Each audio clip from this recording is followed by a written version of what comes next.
أعوذ بالله من الشيطان الرجيم بسم الله الرحمن الرحيم قل تعالوا أتل ما حرم ربكم عليكم ألا تشركوا به شيئا وبالوالدين إحسانا ولا تقتلوا أولادكم من إملاق نحن نرزقكم وإياهم ولا تقربوا الفواحش ما ظهر منها وما بطن ولا تقتلوا النفس التي حرم الله إلا بالحق ذلكم وصاكم به لعلكم تعقلون صدق اللہ العظیم. قل تعالوا اتل ما حرم ربکم علیکم، نبی جی آپ فرما دیجئے کہ آؤ میں تمہارے سامنے تلاوت کر کے بتاؤں کہ تمہارے رب نے تم پر کون سی چیزیں حرام کی ہے. اللہ تشرکوا بہ شیئا، پہلی چیز یہ حرام ہے کہ تم اللہ کے ساتھ کسی چیز کو شریک نہ بناؤ. وبالوالدین احسانا، ماں باپ کے ساتھ اچھا سلوک کرو. ولا تقتلوا اولادکم من املاق، غریبی اور مفلسی کے ڈر سے اپنی اولاد کو قتل نہ کرو. نحن نرزقکم وإیاہم، ہم تمہیں بھی رزق دیتے ہیں ان کو بھی رزق دیتے ہیں. ولا تقربوا الفواحش ما ظہر منها وما بطن، اور گناہ کے کام کی طرف نہ جاؤ چاہے وہ ظاہری ہو یا پوشیدہ ہو.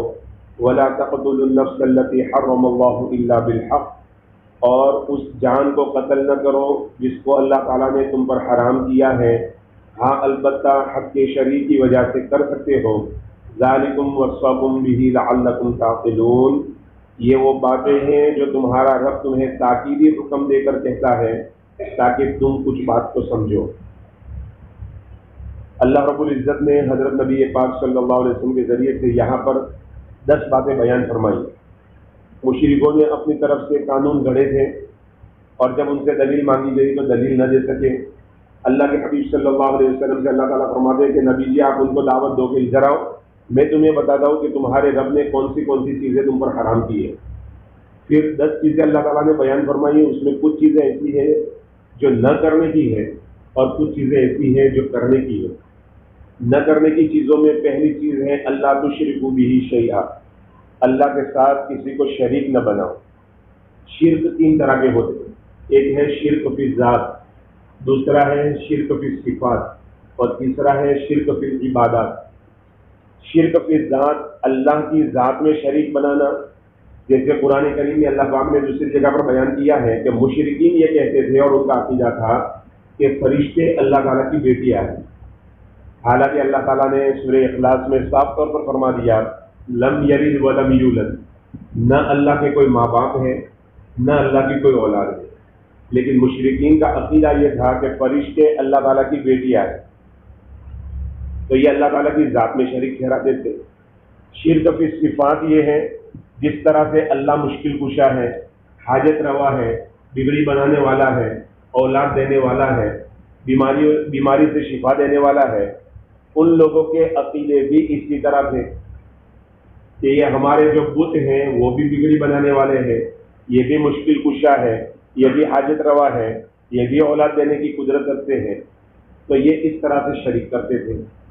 رہا یہودیوں کا معاملہ، یہودی بھی اس وقت شرک کرتے تھے، اللہ کی ذات میں شرک اس طرح سے کرتے تھے کہ انہوں نے عزیر علیہ السلام کو اللہ کا بیٹا کہہ دیا. گویا عزیر نبی تھے اور نبی کے جسم میں اللہ حلول کر گئے تھے، نعوذ باللہ. یہ ان کا عقیدہ تھا. یہ عقیدہ اس لیے بنا تھا کہ ایک زمانے میں آگ لگی بیت المقدس میں جس میں تورات، زبور وغیرہ کتابیں جل گئی. اب جب جلنے کے بعد ایک زمانے کے بعد حضرت عزیر علیہ السلام نے اپنی یادداشت سے زبور پوری لکھی. اس طرح سے لکھنے پر انہوں نے یہ عقیدہ بنا لیا کہ عزیر یقیناً اللہ کے بیٹے ہیں، ورنہ دنیا میں کسی کو یہ کتاب یاد نہیں.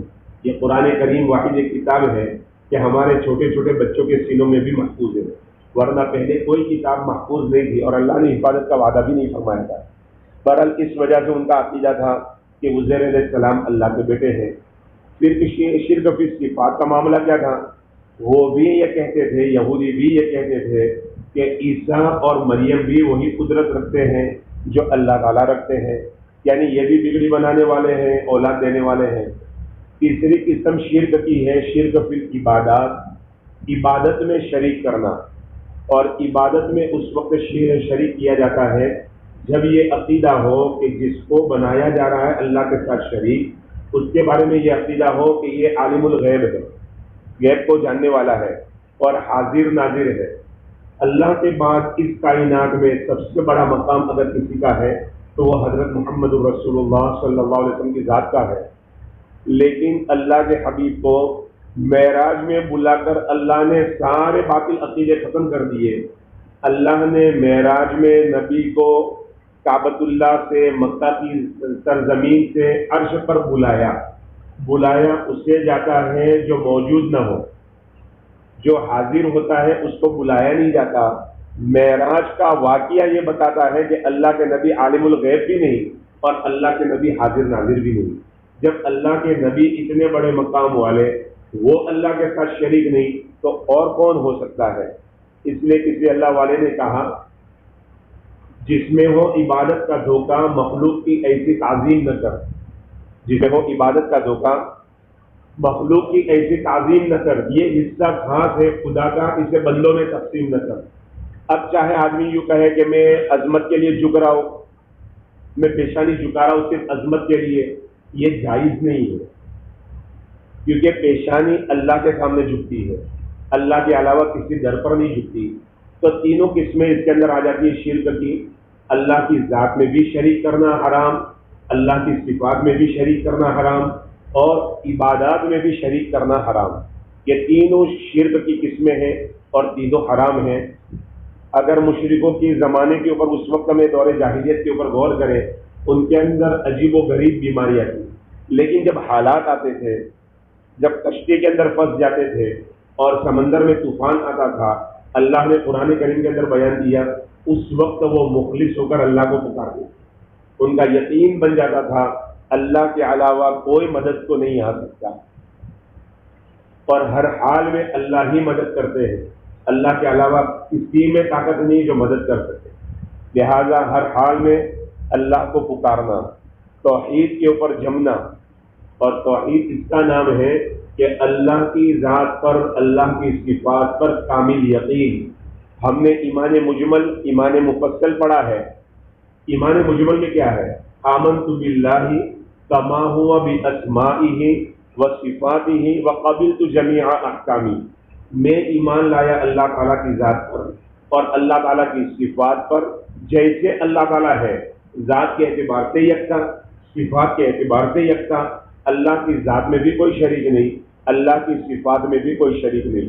اسی لیے علماء نے ایک مسئلہ لکھا ہے، اگر کسی کا نام عبد الغفار ہے، کسی کا نام عبد الستار ہے، کسی کا نام عبد الوہاب ہے، اس طرح کے اللہ کے صفاتی نام کے ساتھ نام ہے، تو اس کو ستار کہہ کر پکارنا حرام ہے، غفار کہہ کر پکارنا حرام ہے، وہاب کہہ کر پکارنا حرام ہے، اس لیے کہ یہ اللہ کے نام ہے، گویا اللہ کے ساتھ ہم اس بندے کو شریک کر رہے ہیں، یہ حرام ہے، بڑا گناہ ہے اگر کسی کو اس طرح سے پکارا جائے۔